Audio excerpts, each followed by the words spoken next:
Hare Krishna, Hare Krishna, Krishna Krishna, Hare Hare, Hare Rama, Hare Rama, Rama Rama, Hare Hare, Hare Krishna.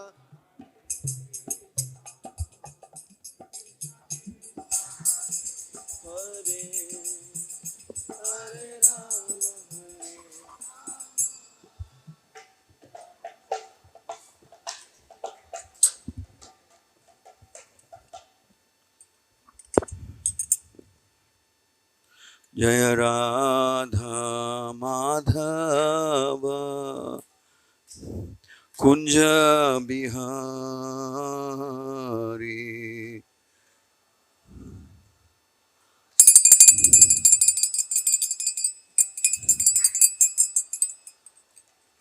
Jaya Radha Madhava Kunja Bihari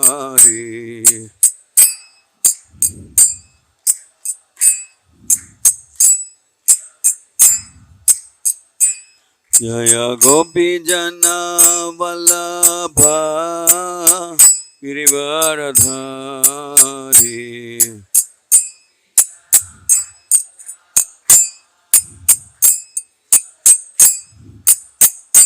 Jaya Gopi Jana Vallabha Girivaradhari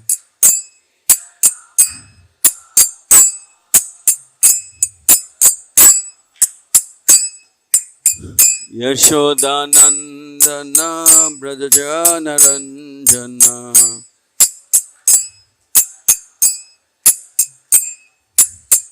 Yashodanandana Brajajana Ranjana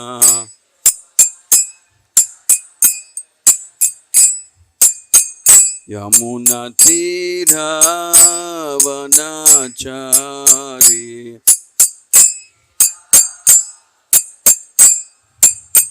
Yamuna Tira Vanachari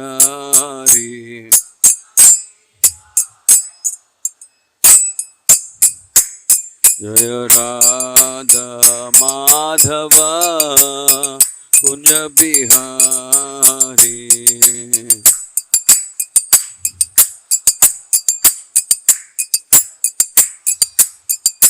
Jaya Radha Madhava Kunja Bihari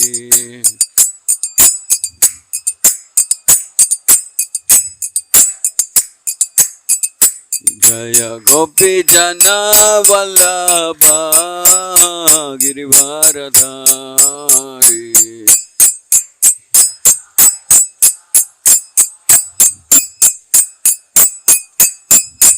Jaya Gopi Jana Vallabha Girivaradhari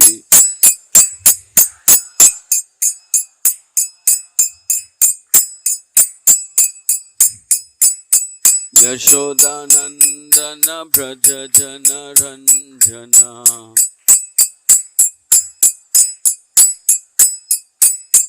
Yashodanandana Brajajana Ranjana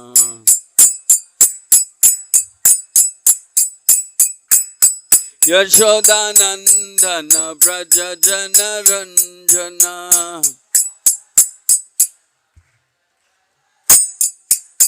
Yashodanandana Brajajana Ranjana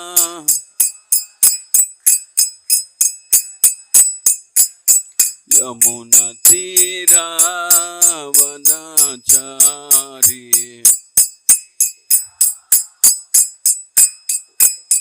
Yamuna Tira Vanachari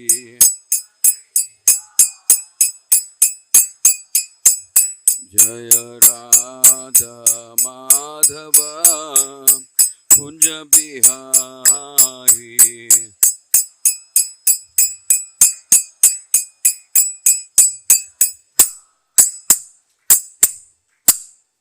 Evam Vishnupada Paramahamsa Parivrajacharya Ashtottara Sata Srimad His Divine Grace Bhaktivedanta Swami Srila Prabhupada ki.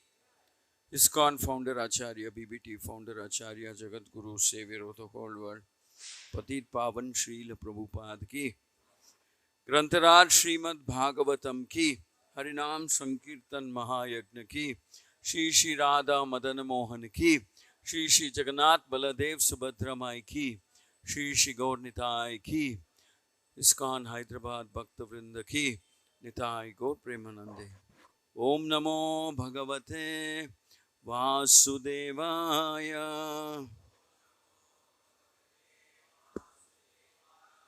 ओम नमो भगवते वासुदेवाय।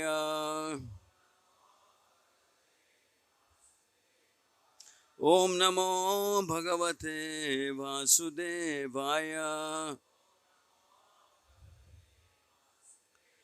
नारायणं नमस्कृत्य नरं चैव नरोत्तमं देवीं सरस्वतीं व्यासं ततो जयमुदीरयेत्। नष्टप्रायेषु अभद्रेषु नित्यं भागवत सेवया भगवती उत्तम श्लोके भक्तिर्भवति नैष्टिकी। Reading from Srimad Bhagavatam, Canto 5, text, chapter 14, text 20. Sa eva punar nidra jagara grihitondhe tamasi magna sunyaranya iva shete nanyat kinchana veda shava ivapaviddaha. Sa eva punar nidra jagara gruhitonde tamasi magnaha sunyaranya iva shete nanyat kinchana veda shava ivapaviddaha. Sa eva punar nidra jagara grihitonde tamasi magnaha sunyaranya iva shete nanyat kinchana veda shava ivapaviddaha.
Saha, that conditioned soul, eva, certainly, punaha, again, nidra ajagara, by the python of deep sleep, grihitaha, being devoured, andhe, in deep darkness, tamasi, in ignorance, Magnaha, being absorbed, Shunya Aranye,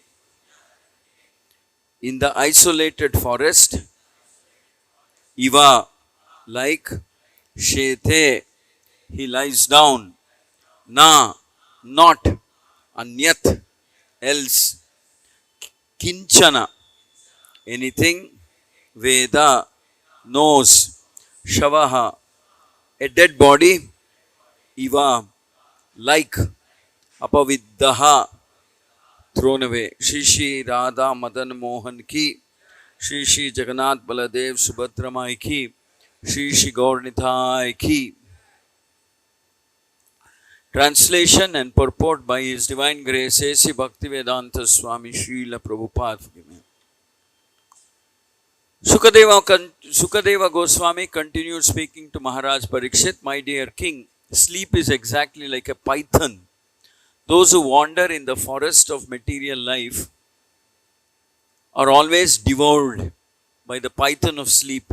Being bitten by this python, they always remain in the darkness of ignorance. They are like dead bodies thrown in a distant forest. Thus, the conditioned souls cannot understand what is going on in life. Purport: material life means being fully absorbed in eating, sleeping, mating, and defending. Out of these, sleep is taken very seriously. While asleep, one completely forgets the object of life and what to do. For spiritual realization, one should try to avoid sleep as much as possible. The Goswamis of Vrindavan practically did not sleep at all. Of course, they slept some, for the body requires sleep, but they slept only about 2 hours and sometimes not even that. They always engaged in spiritual cultivation. Nitrahara vihara kadi vijitau. Following in the footsteps of the Goswamis, we should try to reduce sleeping, eating, mating, defending. Om Ajnana Timirandasya Chakshurun Militam Yena Tasmai Shri Gurave Namaha Shri Chaitanya Manobhishtam Stapitam Yena Bhutale Swayam Rupa Kadamahyam Dadati Swapadantikam Vandeham Shri Guru Shri Yuta Padakamalam Shri Gurun Vaishnavamsha Shri Rupam Sagrajatam Sahagana Raghunathanvitam Tam Sajivam Sadvaitam Savadutam Parijana Saitam Krishna Chaitanya Devam Shri Radha Krishna Padan Sahagana Lalita Shri Vishakhanvitamsha He Krishna Karuna Sindhu Dinabandho Jagatpate Gopesha Gopika Kanta Radha Kanta Namostute Tapta Kanchana Gaurangi Radhe Vrindavaneshwari Vrishabhanu Sute Devi Pranamami Hari Priye Vancha Kalpatarubhyasya Patitanam Pavanebhyo Vaishnavebhyo Namo Namaha Jaya Shri Krishna Chaitanya Prabhu Nityananda Shri Advaita Gadadhara Shri Vasadi Gaura Bhakta Vrinda Hare Krishna Krishna Krishna Hare Hare.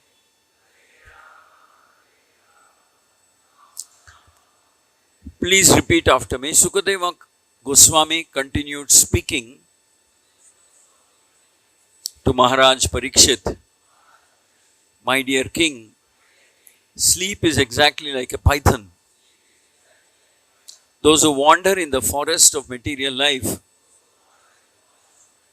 are always devoured by the python of sleep. Being bitten by this python, they always remain in the darkness of ignorance. They are like dead bodies thrown in a distant forest. Thus the conditioned souls cannot understand what is going on in life. Mukam karoti vachalam pangum langayate girim yat kripatamaham vande Shri Gurum Deenatarinam Paramananda Madhavam Shri Chaitanya Ishwaram.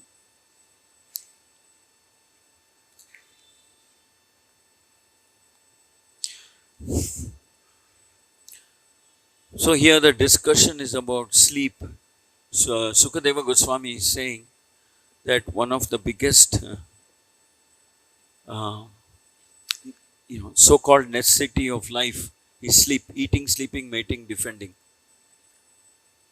So the body is dependent on sleep. Definitely eating, sleeping, defending also. But eating and sleeping are more fundamental. Maybe you can do away with mating and do away with defending. But sleep is very fundamental to the survival of this human body. So the scriptures prescribe that we can sleep. Eligible sleep quantum is 6 hours a day. Maybe 6.5 or something like that. But definitely not more than that.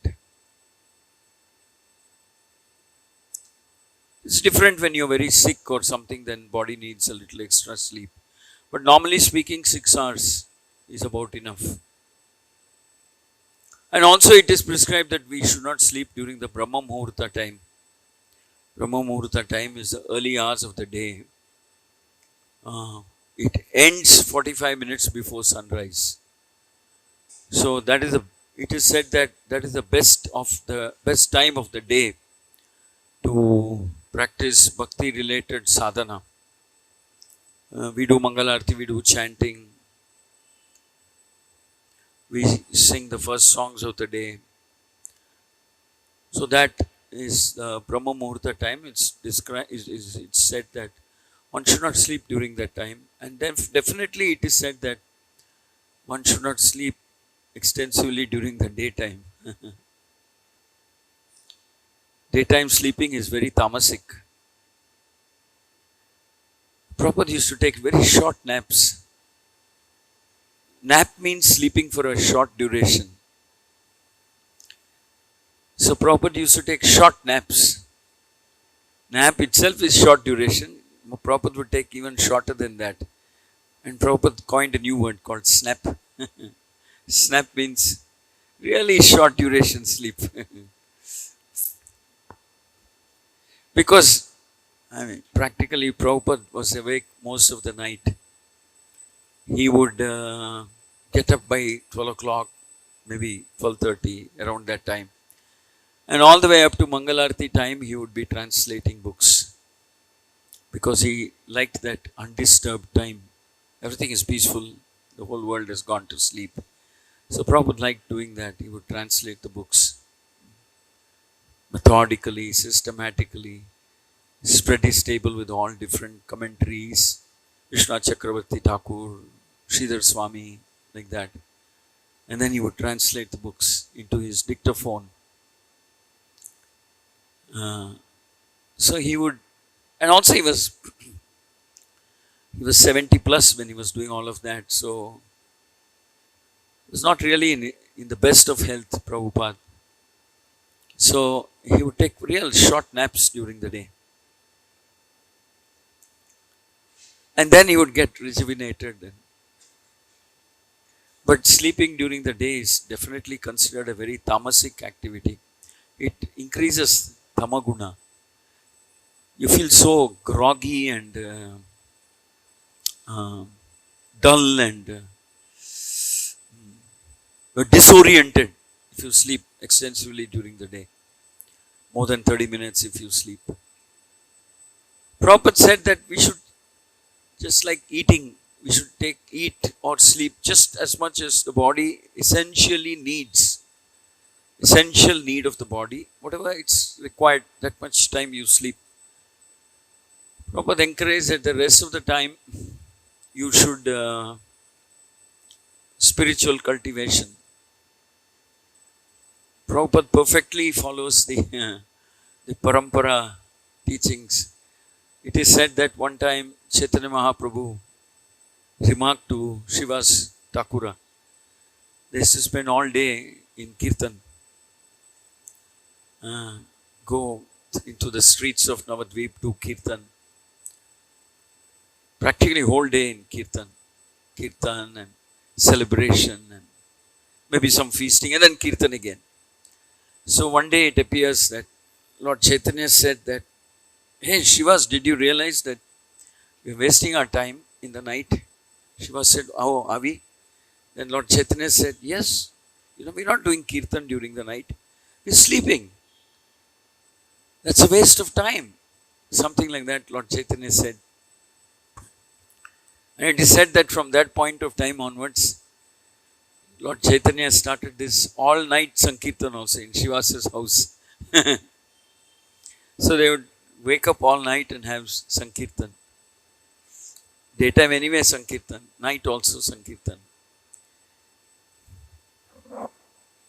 The devotees enjoyed it. They said more Kirtan means more fun, more ecstasy and more bliss.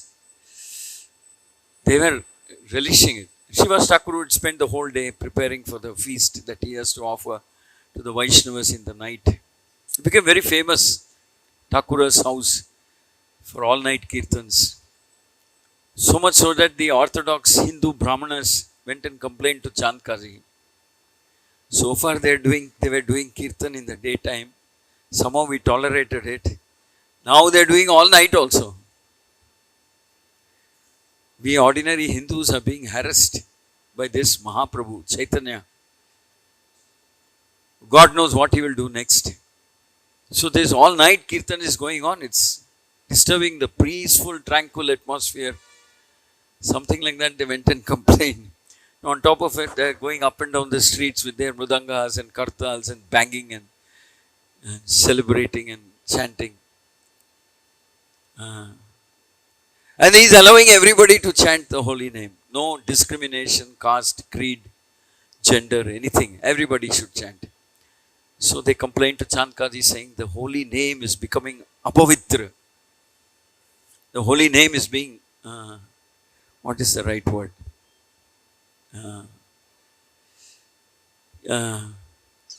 Contaminated. It's becoming contaminated because unqualified people are chanting the names of the Lord. And Chandkaji was anyway looking for some opportunity to cut down the influence of Chaitanya Mahaprabhu. And then what better opportunity than take advantage of Hindus themselves coming and complaining, and so-called orthodox Martha Brahmana Hindus coming and complaining about Lord Chaitanya's improper method, improper interpretation of Smritis, very contaminated practices of Lord Chaitanya, and also public nuisance, stringing on the street, jumping and dancing.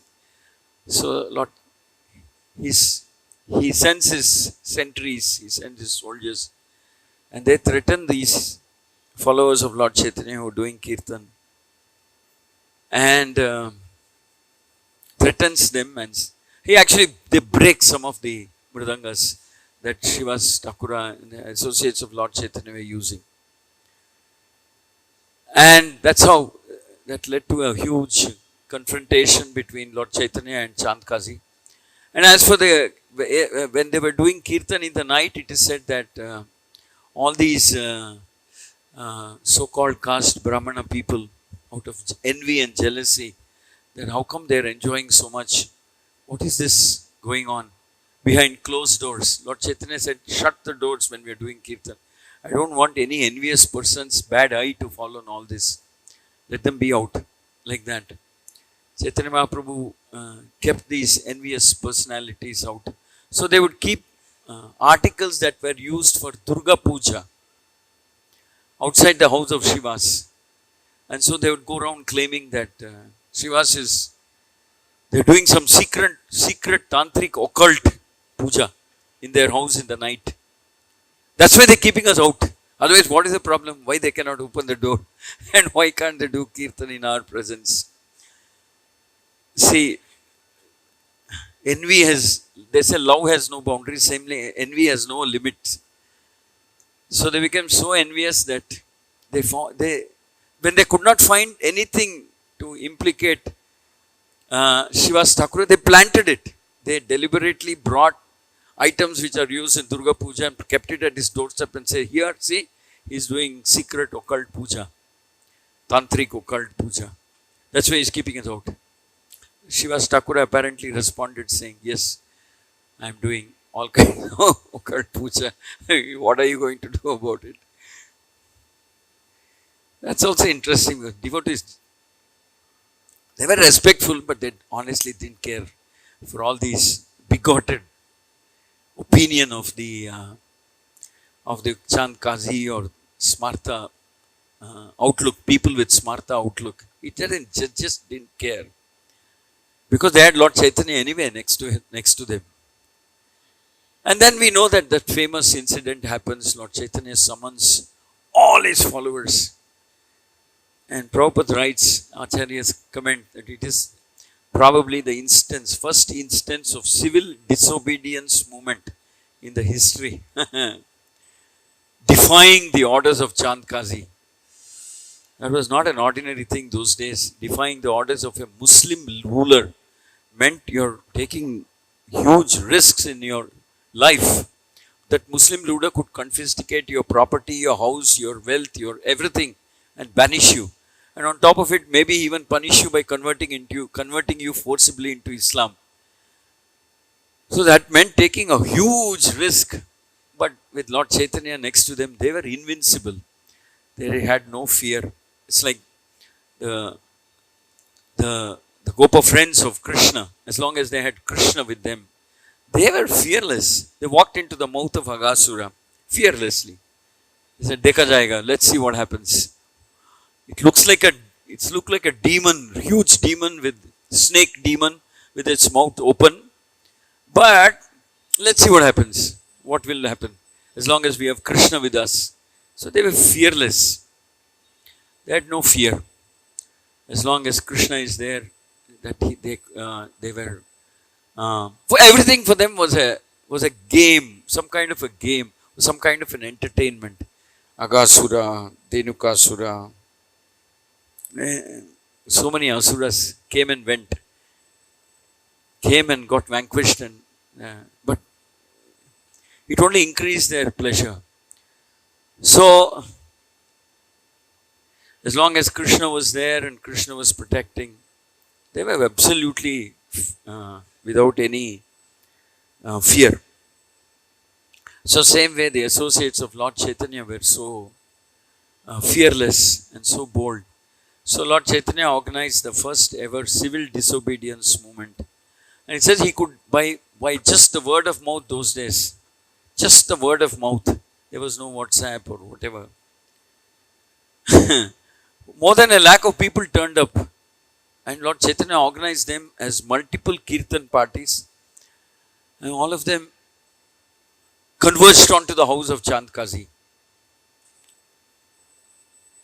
Because what Chand Kazi was trying to do was stop the flood of Harinam Sankirtan in this world, which was inaugurated by Lord Chaitanya. He was trying to stop that through some law, fatwa. There's something called fatwas. So issuing a fatwa, issuing a law and banning and things like that. But who can stop Krishna? Who can stop Lord Chaitanya's mercy from flowing? It requires much more than a fatwa to stop Lord Chaitanya.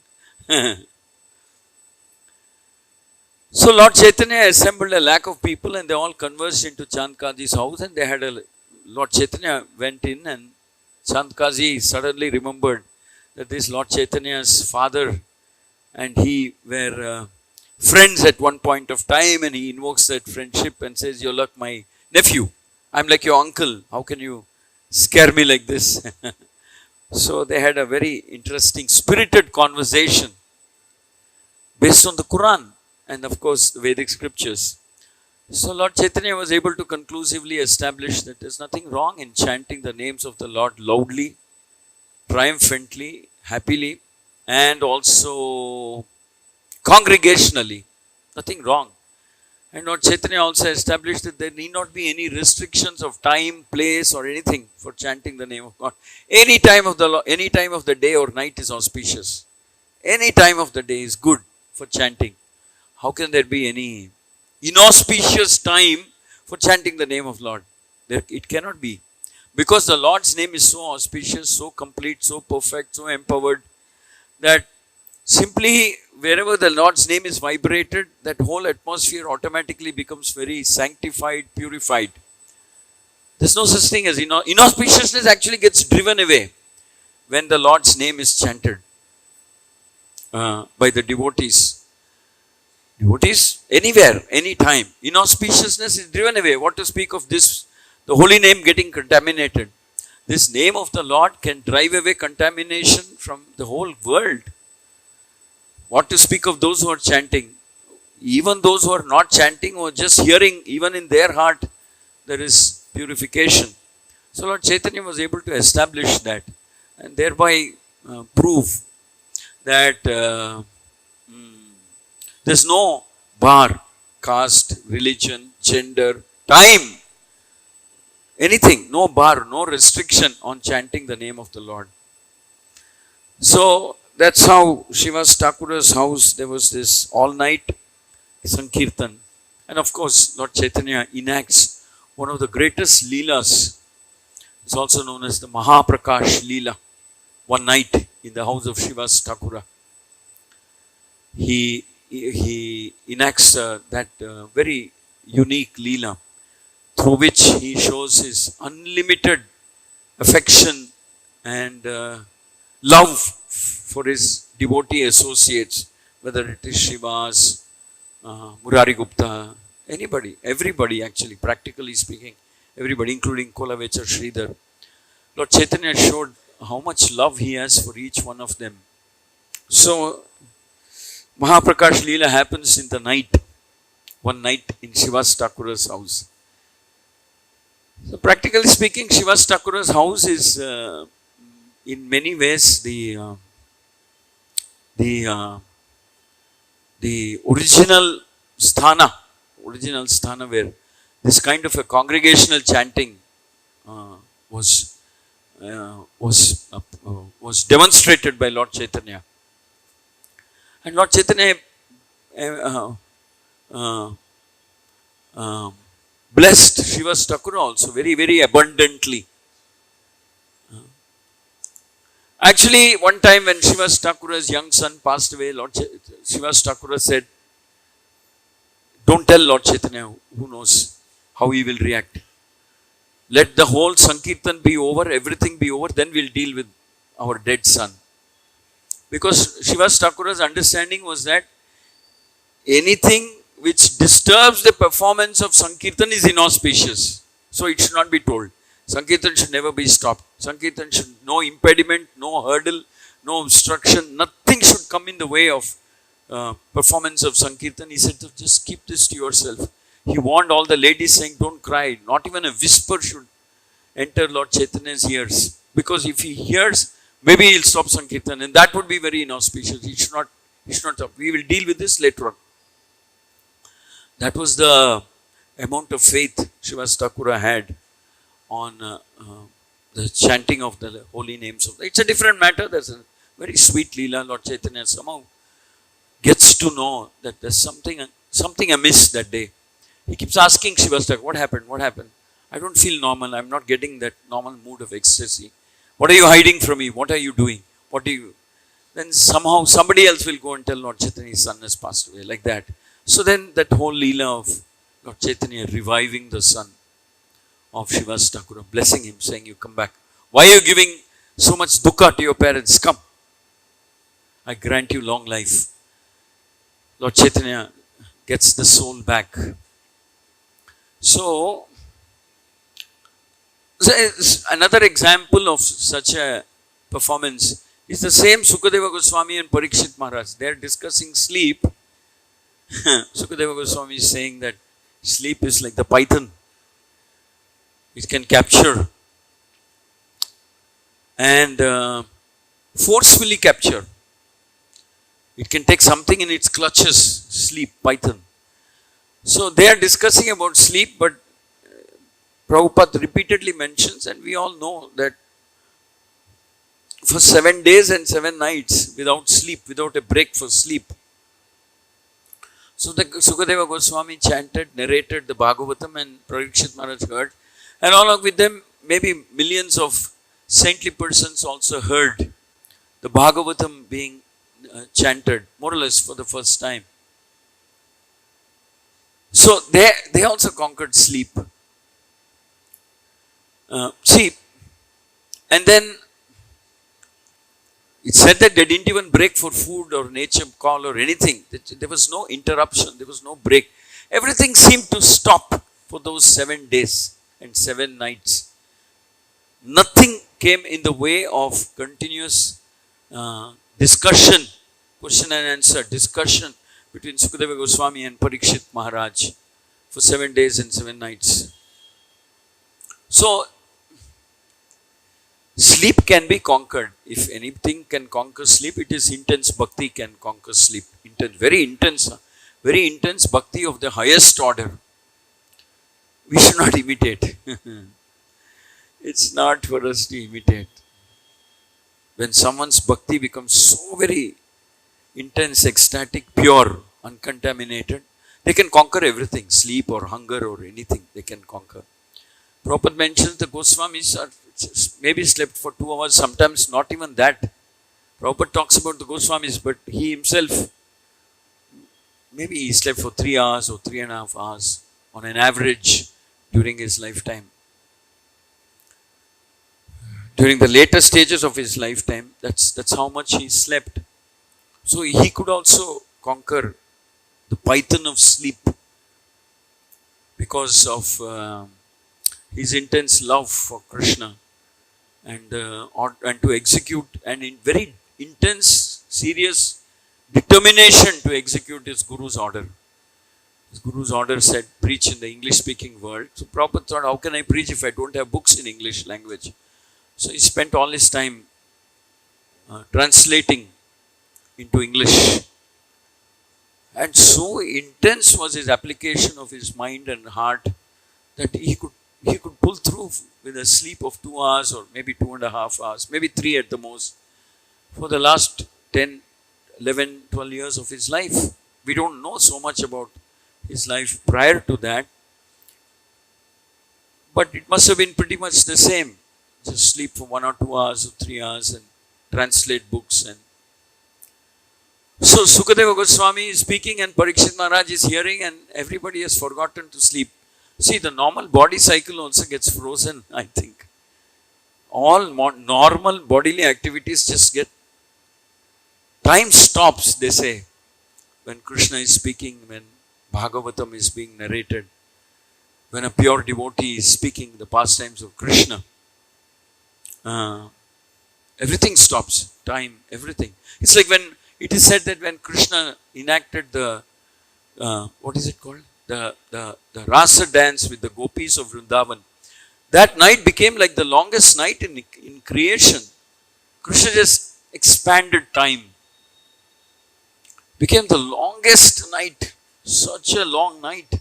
Maybe one kalpa or many kalpas of Brahma. It became such a long night because Krishna said, they all seem to be enjoying my association. So let this night extend. So Krishna says, time I am. Time I am, death I am, sleep also in one sense. So Krishna just blocked everything. The gopis of Vrindavan, for them that was like, though they didn't quite really feel that it was such a long night, they felt it's all over very, very soon. But that long night, they didn't sleep, real long night. So Parikshit Maharaj was able to hear all his people sitting, millions of sages and sadhus and rishis and munis who assembled there, including Vyasadeva, they all heard Sukadeva Goswami narrating 7 days and 7 nights without sleep. Another example of conquering sleep is Arjuna. In fact, he is called Gudakesha. Gudakesha. Gudakesha also means somebody with long hair, long blackish hair. Kesha means hair. But Gudaka Esha means one who has control over sleep. Gudaka means sleep. Esha means one who has control over sleep. Gudaka Esha. So Arjuna had control over sleep. He wouldn't sleep like the rest of the people that time. So how did Arjuna get that blessing? It is said that Arjuna got that blessing because he was determined to excel in the science of archery. He wanted to become the greatest archer, and that requires some effort. So it is said that Arjuna would practice relentlessly. Day and night he would practice archery. He was so determined, so focused on becoming the greatest archer, the most capable archer, and he had that kind of a resolve in his mind that I should become the greatest archer. So he would relentlessly practice in the day and he would practice in the night also, because he wanted to gain mastery over the science and art of releasing arrows in the darkness, in dark, releasing arrows based on sound, just by hearing the sound. Shabda Vedi, I think it's called, something like that. So he wanted learn that science of releasing arrows just by hearing. And so he had to practice in the night, releasing arrows simply by hearing. So he had that kind of you could say, a type of a passion. I wouldn't say the same as Rajaguna, but determination to become very, very good in the art of archery, mastering archery. So he would practice in the night. He discovered that, it is said that one day there was a big thunderstorm or something, and they were all eating, and then the lamp blew off and it suddenly became pitch dark. And when it became pitch dark, Arjuna was eating. He found that even though it is pitch dark, his hand could find his mouth. Arjuna immediately inferred. He said, wow, my hand can find the mouth. So even though my hand I cannot see, neither I can see my hand nor can I see my mouth, but the hand is finding the mouth. So it said that triggered his mind, and he thought that maybe there's a way of, maybe why can't I learn this science so I can release arrows in the night also. So that triggered his thinking. And by the way, Arjuna is also considered as an extremely exemplary disciple. You see, you should understand that he wanted to please his guru, not so much because he wanted to get the title as the greatest, but he wanted to please his guru by learning this art and science of archery so correctly, so completely, so perfectly that it pleases his guru. So in that sense, it's very auspicious, right? Because it is directed towards pleasing his guru. So he was so determined that he was learning that science and art. Sometimes we see when people are very focused on achieving something or doing something or reaching a milestone, then they set aside everything. They can even sleep, everything. And then, so when you have excessive fear, we're too scared to sleep. We have excessive, you're diseased, your body is not functioning well, then sleep cycle gets. But also when you have a goal to achieve and you're very intensely after that goal, sometimes it may be a very materialistic goal also, then you may not sleep. So they say, there's a saying, no, burning the midnight oil, midnight lamp. There's a saying in English. So when we say that somebody is extremely focused and wanting to achieve something, then say he's burning the midnight oil, midnight lamp or something. That means he's staying up for long hours in the day and night, doing something, preparing. Arjuna his mood was little different in the sense that he wanted to please his guru. Parikshit Maharaj was so fascinated by hearing the narration of Sukadeva Goswami that he was floating in a mood of ecstasy, happiness, ecstasy, excitement, suspense, joy, hearing about the different types of leelas that Krishna performed. So neither sleep nor hunger nor anything was farthest from his mind. Prabhupada had this goal that he wanted to translate these books and offer it to all people of mankind, all people of this world. The timeless, the Bhagavatam, Chaitanya Charitamrita, Nectar of Devotion, Krishna book.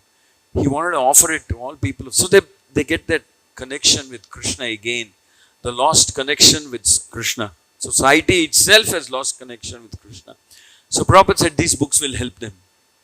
Because everybody has a tendency to read something.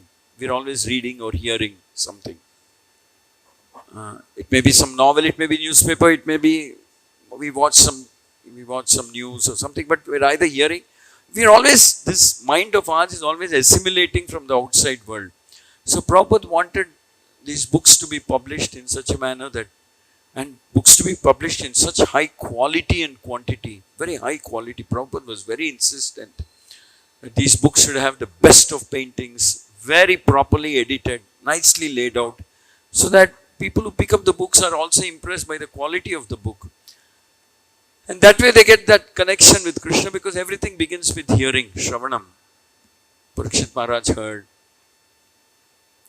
We all heard from Prabhupada or Prabhupada's disciples.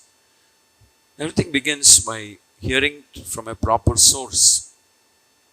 So Prabhupada was determined that these jewels of our culture, Vedic traditions, jewels of bhakti, are unlocked and released for all people of mankind. Because they were all hitherto traditionally in Sanskrit, so Prabhupada translated and released them and said, they should be dropped onto the laps of the conditioned souls. Prabhupada said, sleeping conditioned souls. The sleeping conditioned souls should be woken up by books that fall in their laps. And once these books fall in their laps, everything in their life has a different meaning, henceforward, after that. Whether it is sleep, eating, everything has a different purpose, goal, purity, everything is different after they get these books into their hands. So Prabhupada said you should drop them in profusely, in large numbers. Mahaprabhu also was like that, in that mood. Prabhupada said books should be dropped. Mahaprabhu said that the holy name should be propagated. Wherever they go, wherever people go, wherever they go, whatever they are doing, whichever part of the world they are in, they should always be hearing the holy name. Get to hear. And Prabhupada wanted them, wherever they go, they get access to these books which speak about Krishna. So the original conversation between Sukadeva Goswami and Parikshit Maharaj is brought out in the form of book. So it's the same ecstasy that Parikshit Maharaj felt. Prabhupada was so confident that if it is brought down in the parampara, with all due respect to the spirit and purpose of the parampara, then everybody will feel the same level of ecstatic happiness and fulfillment. So when you read these books, ignorance is driven away. So even if they sleep, it's a whole different thing. They sleep because the body is conditioned to, or requirement is there, some basic minimum amount of sleep. But of course, one becomes a Paramahamsa Acharya, like the 6 Goswamis, then they can also manage with 2 hours of sleep. Sometimes they forego that also. They can forego even that 2 hours of sleep break. Like Arjuna did. He could forego sleep for days together. And then he's also said that when Lakshmana went into the forest in order to protect Lord Rama, uh, he doesn't sleep, because he says, in the daytime I'll be serving you. In the night, if I sleep, then who's going to protect you? What if you need me for anything? What you, or if Mother Sita needs me for something? So I'll stay awake, because that's one of the things he offers Lord Rama. He says, I will not sleep during the 14 years I'm with you in the forest. I won't sleep. I'll stay awake. Lord Rama is fascinated by his devotion. He says, really? You mean it? Like that. Lord Rama is very, very deeply grateful also. Lord Rama is actually grateful to Lakshmana, to all his friends also, his associates, his friends. One time, Lord Rama remarks to Lakshmana, I have such amazing well-wishers, friends and counsel, my ministers, my trustworthy people, like Vibhishana, Sugriva, Angada, Hanuman, Nala, like, what's his name, Jambavan. All of them are my advisors. I'm so lucky, I'm so blessed to have all of these people by my side who are always advising me, who are always guiding me, whose advice I can take, whose opinion I can take. They love me so deeply that their love for me comes out through their perfect advice that they give. Lord Rama becomes grateful. And he also is always grateful to Lakshmana. He says, you're like my father. He says, once time he tells Lakshmana, I have two fathers. One is Dasharatha, then next you. After my father passed away, you're playing the role of my father. My father used to always take care of me. He would dote over me. He would pamper me. He would always be next to me. I was his unquestionably most loving son. He loved me more than anybody else. Unabashedly. Means without hesitation, Dasharatha showed too much love. So Rama said, as long as Dasharatha was there, I was always the plum of his eye, like they say in English. Plum of his eye means very dear to Dasharatha. And now that my father has passed away, you're playing his role. You're taken his role. You take care of me in such a loving manner that I look back and I feel I have two fathers. One was Dasharatha. Second is you. You are so lovingly caring. You take care of everything that I want. Everything that I ever would want. So nicely, so correctly, so perfectly. Like that, Rama referred to Lakshmana. And Lakshmana, true to his promise, stayed awake the whole 14 years. And how did he do that? Acharyas say that he had a deal with his wife. Nidra Devi says, your quota of sleep, you have to sleep. You can't stay awake for 14 years without sleeping. That's not possible. That would be a violation of the principles of sleep or something like that, she says. So Lakshmana is perplexed. He doesn't know what he can do about it. And then it is said that his wife's name is Urmila, correct. His wife Urmila comes forward and she takes, I will sleep, and your share of sleep, also I will sleep. So practically Urmila was sleeping for 14 years, almost like that, 14 years continuously. Because she takes over Lakshmana's quota of sleep also. And Lakshmana is awake all day and awake all night. Because his quota of sleep that he has to do, Urmila has taken.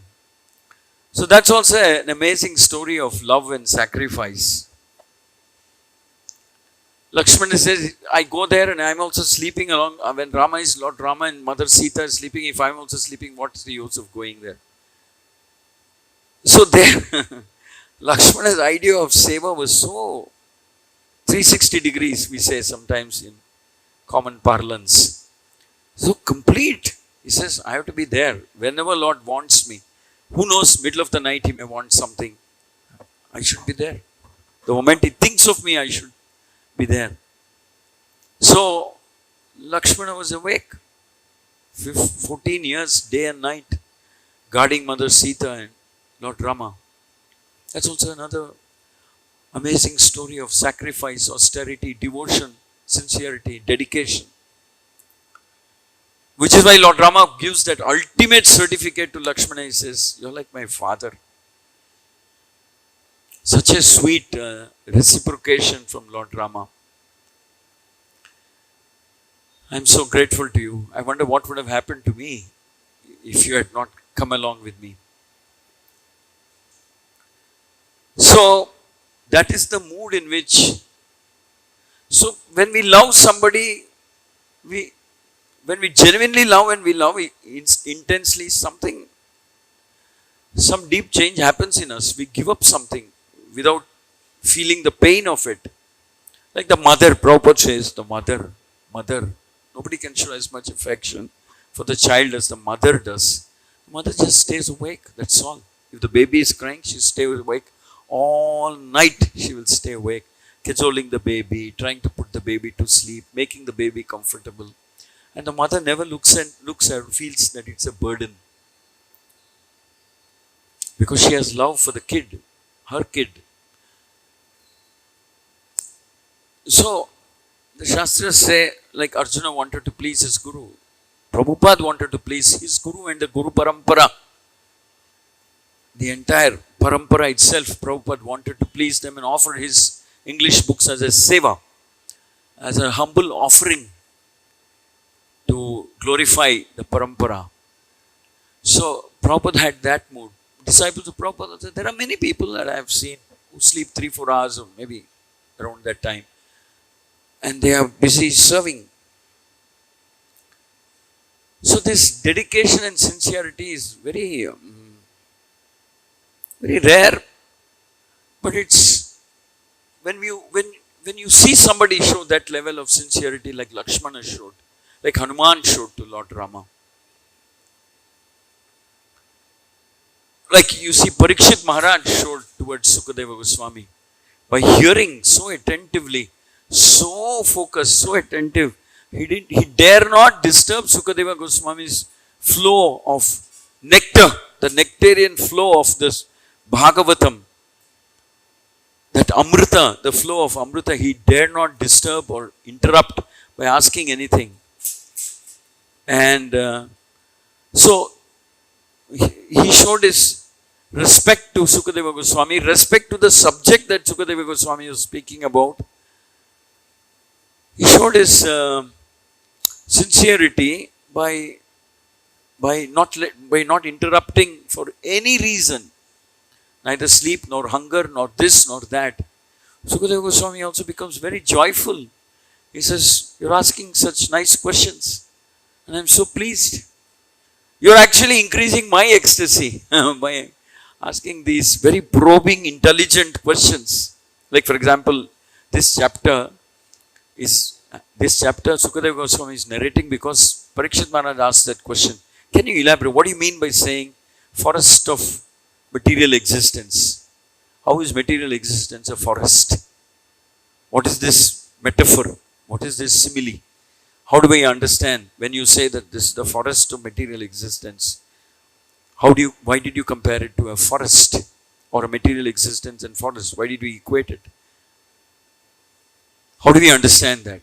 Can you please elaborate? Sukadeva Goswami becomes so happy and he is explaining how living entity are maddened with their desire to look for gold, look for money, look for some marital comfort through the wife and Sukadeva Goswami explains that sometimes they take such big risks just to please their wife and children.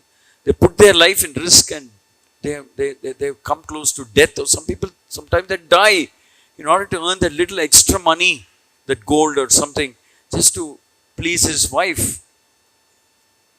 So, Sukadeva Goswami is elaborating how carefully, how expertly material energy traps the living entity. The living entity thinks he's made a great decision by getting married, have a wife, have family, have children. Sukadeva Goswami says that's the biggest blunder. They're not your relative. They're like jackals and foxes and hungry, whatever. They just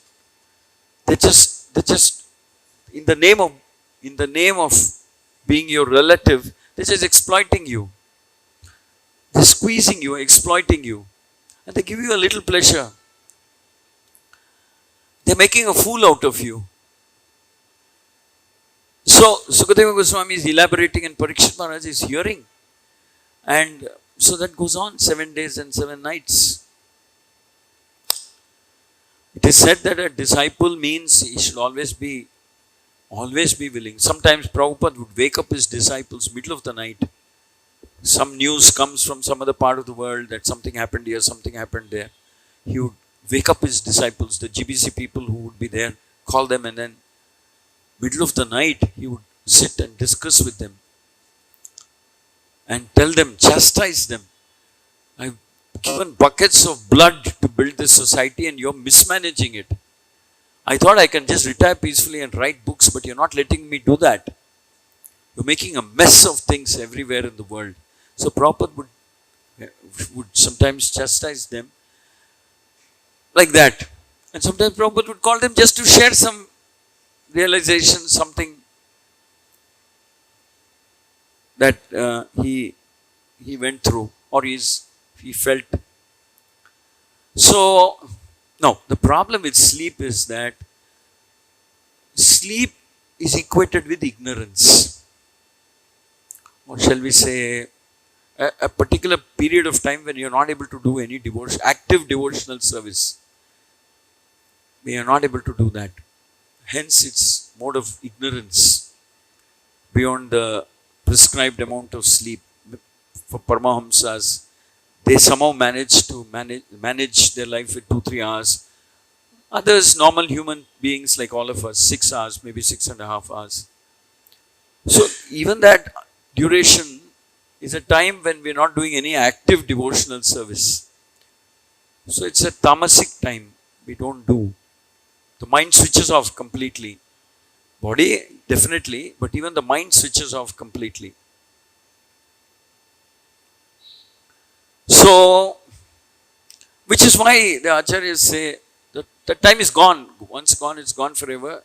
You can't get it back. You can't get back even 1 microsecond, even if you exchange all the gold that you have. Chanakya Pandit says. But sometimes the material world is so upside down that people look at sleep as a luxury. Sunday means I sleep extra hours, I sleep till 10 o'clock, 9 o'clock. They think it's a luxury, but actually they're promoting the mode of ignorance. Devotees Sunday is different. We want to get ready at the earliest and run to the temple and be with the devotees and maybe attend Mangalarti and chant. And so Prabhupada changes everything in a very deep, fundamental way. What was pleasure, sleep, becomes avoidable. We try and avoid or we try and restrict.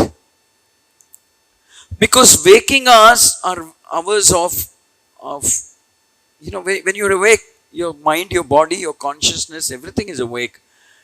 It's a time when you're contemplating, maybe contemplating on Krishna, Krishna's pastime, Krishna's leelas, Krishna's Guru's instructions, or doing some service, all of which you can do when you're sleeping. So they look at sleep as, acharyas look at sleep as a waste of time. Prabhupada actually would call it small death. For that period of time, I'm dead. I can't do any devotional service. But what to do? Body needs a little bit, he would say. One Prabhupada disciple told me that Prabhupada would look at even that short duration that he would sleep. He didn't like it, but he had to do it to support his body, so it keeps going. Of course, we cannot imitate. Take our 6 hours of quota of sleep initially, and the rest of the time at least devotedly serve. That's how it begins. Then leave it at the right point of time. Maybe your need of sleep will start shrinking. Automatically it starts shrinking. But you can't deprive yourself of sleep continuously. That's not recommended. You reduce quantity of sleep slowly over a period of time as per your spiritual awakening. But otherwise we need some sleep. Some sleep is required for the body to stay mind to stay healthy. So when we are awake, we can contemplate, we can think, we can meditate, we can do some service, we can read, we can understand, we can preach. We can preach. What kind of preaching can we do when we are asleep? We can't do. We can preach, we can tell people about Krishna, we can tell people about chanting. So,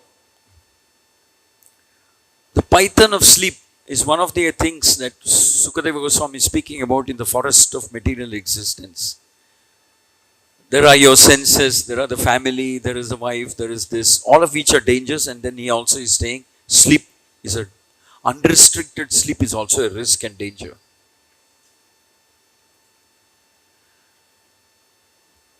Because, like I said, sleep is waste of time, that's all. There's no consciousness involved in sleep. But waking hours are very different.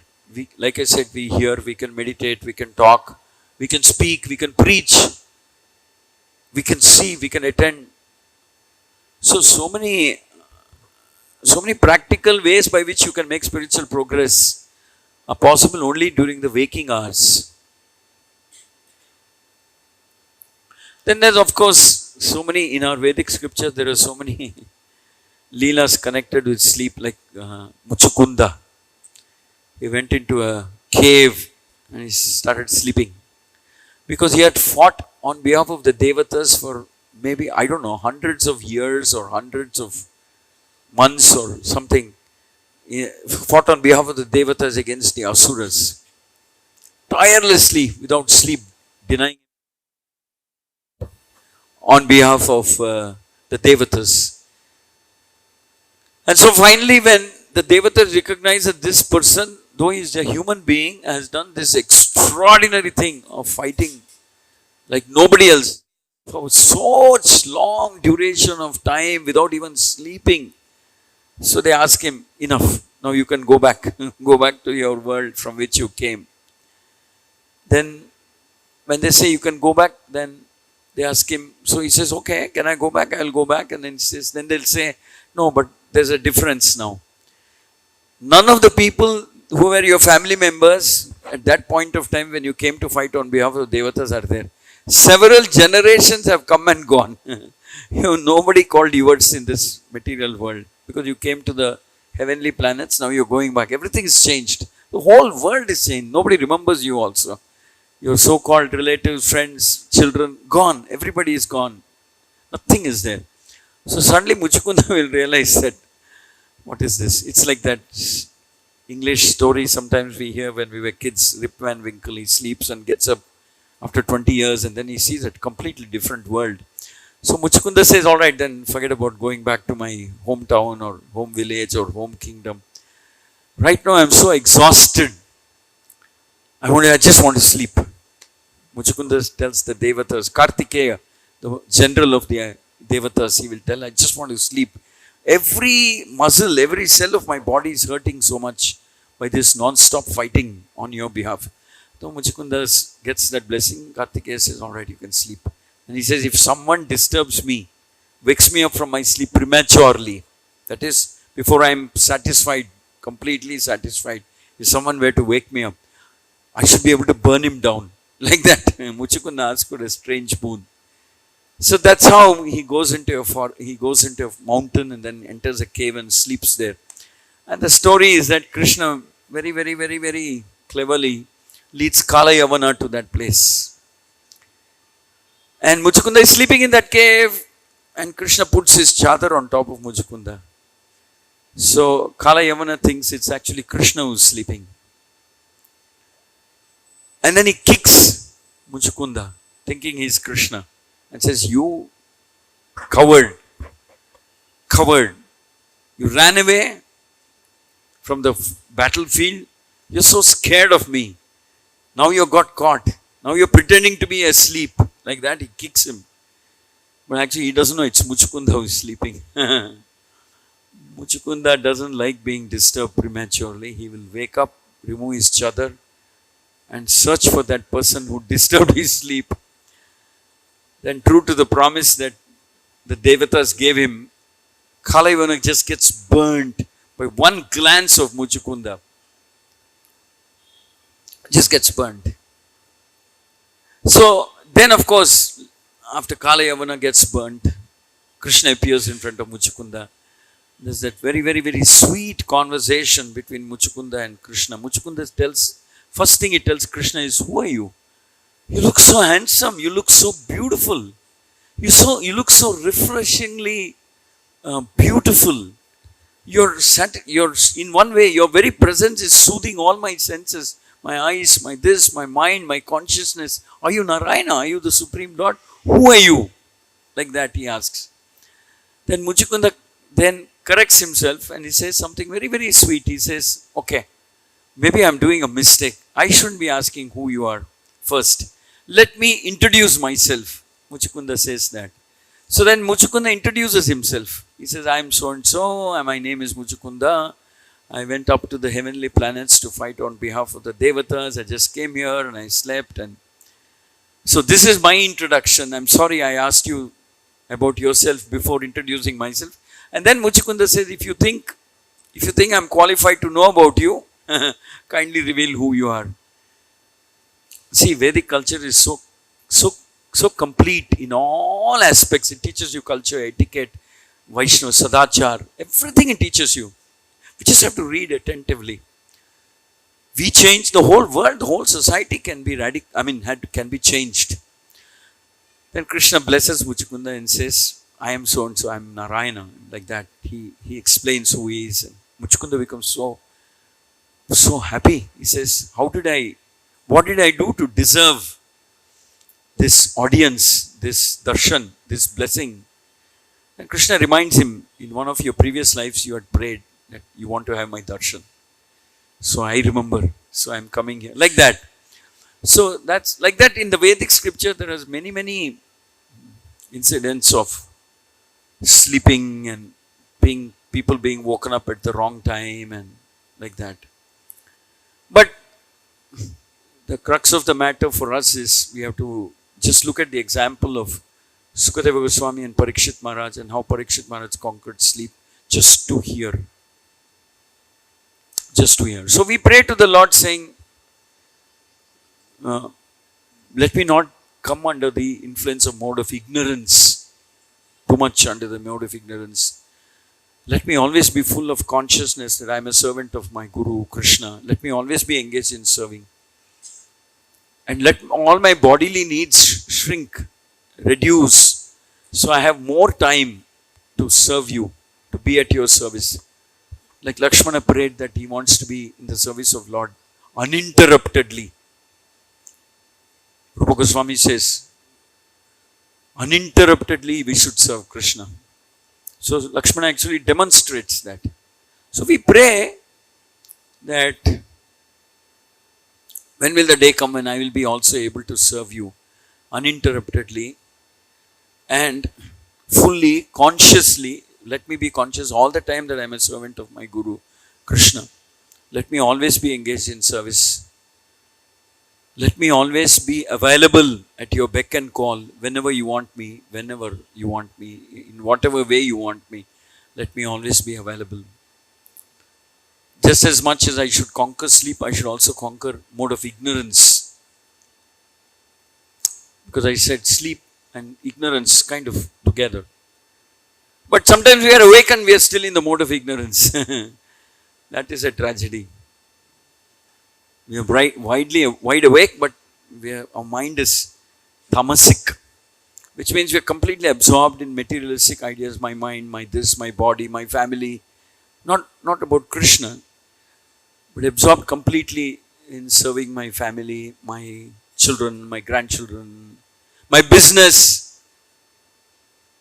All of that, my body, my senses, like that. So that's, even though you are awake, what's the use?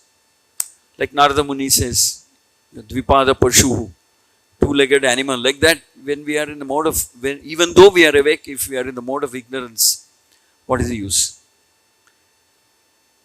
When we are awake, we should hear. We should hear, like Parikshit Maharaj. Hare Krishna, Hare Krishna, Krishna Krishna, Hare Hare. Hare Ram. Thank you very much. Any questions or comments?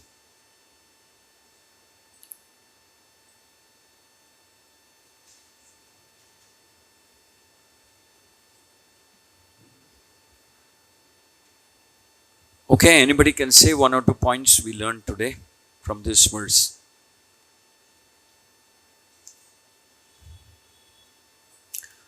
Or are you all, were you all sleeping?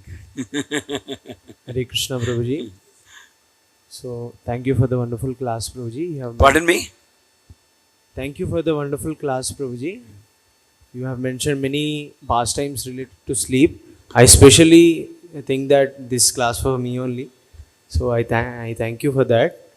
And you have also mentioned many leelas, like you have related today's discussion to Lakshmana, and you have also told the pastime of Sri Chaitanya Mahaprabhu and Sankirtan movement, and also the Muchiganda pastime.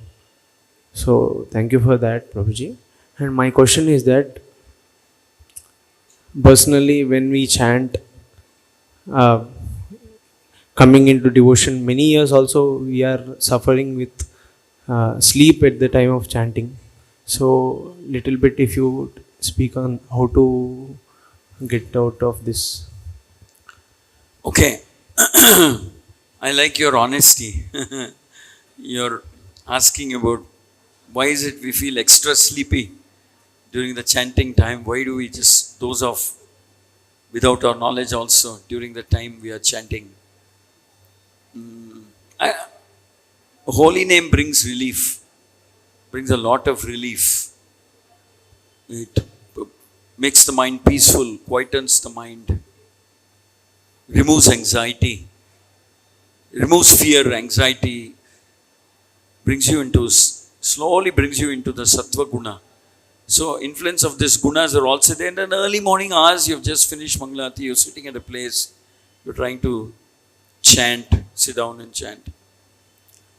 So it's cool and pleasant, and so there's a combination, because the holy name brings relief from anxiety, fear, and brings relief from sufferings, etc. You feel sheltered and protected. So all of these contribute to just dozing off during chanting. But definitely we should do our best to avoid that. We should never let that become a habit. Because if you let that become a habit, it won't go. It will stay all your life. If you allow this sleep to overcome you during the chanting time, then it's very difficult to overcome. So you're chanting and you're sleepy and you doze. You're chanting and then you're feeling sleepy because of different influences and you want to stop. But if you don't, you're not careful, and it will change. The nature of sleep will change. The moment you start chanting, you'll fall asleep. You understand what I'm saying? You're waking up in the morning, you're tired, so sometimes you're a little sleepy, and you're already a little sleepy and you're trying to chant. Because you wake up, it's so cool, it's so nice, it's so pleasant, it's so noiseless. The Rajaguna has not yet entered the atmosphere. So you're already sleepy, you're chanting. So it's a little bit of a challenge overcoming sleep.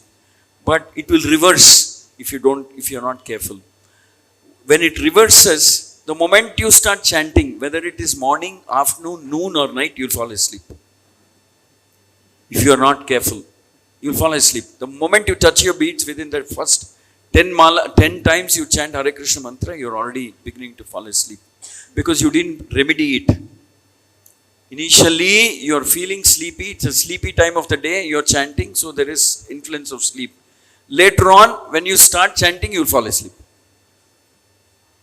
You should be extremely watchful and careful. You should never let sleep come into chanting time.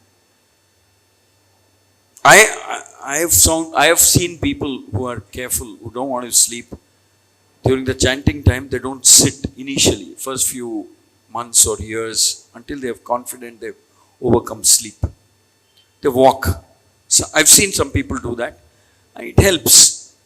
Because when you sit, your body physical activity also is zero, and so your tendency to sleep off is much more higher. Much more higher. So they walk. And that way they stay awake because they're walking, and this, you can't walk and fall asleep. Not as easy as sitting and falling asleep. I have not seen people who are walking and falling asleep. So you walk first few days, first few months, first few years of your chanting time. And when you're very steady and rock steady in chanting, then you're safe. Some people do that. Some people take an extra half an hour sleep, maybe 6.5, maybe 7 hours of peaceful sleep, so the body feels a little more stronger and fresh in the morning. We sleep during chanting, we sleep during Bhagavatam also. Bhagavatam also is some kind of a relief that we experience by hearing. This spiritual sound has that value, has that property, can induce sleep. So when you hear Bhagavatam or some class or lecture, so even then, best is stand up and hear. Or get into the habit of making notes. But young people should make an extra endeavor not to give up and give in to sleep. Because like I said, I've seen people struggle with this. Once it becomes a habit, just won't go away. Just won't go away. They sleep during chanting, and sometimes they're not even aware that they've dozed off and 15-20 minutes have gone by. And then suddenly they wake up and then they try to chant and again they fall asleep. So we have to show that determination during the early stages of spiritual life. You should do whatever it takes. Whatever it takes. If it means you have to stand up, you stand up. If it means you have to stand up and walk, you have to stand up and walk. If it means you sleep extra hours, if it means you keep a wet handkerchief and wipe your face and sit down and keep chanting, please do it. Extra effort. If you can master the process of chanting, your spiritual life will be on a fast track. You have to do this. There's no other way. You have to overcome sleep during chanting and during hearing.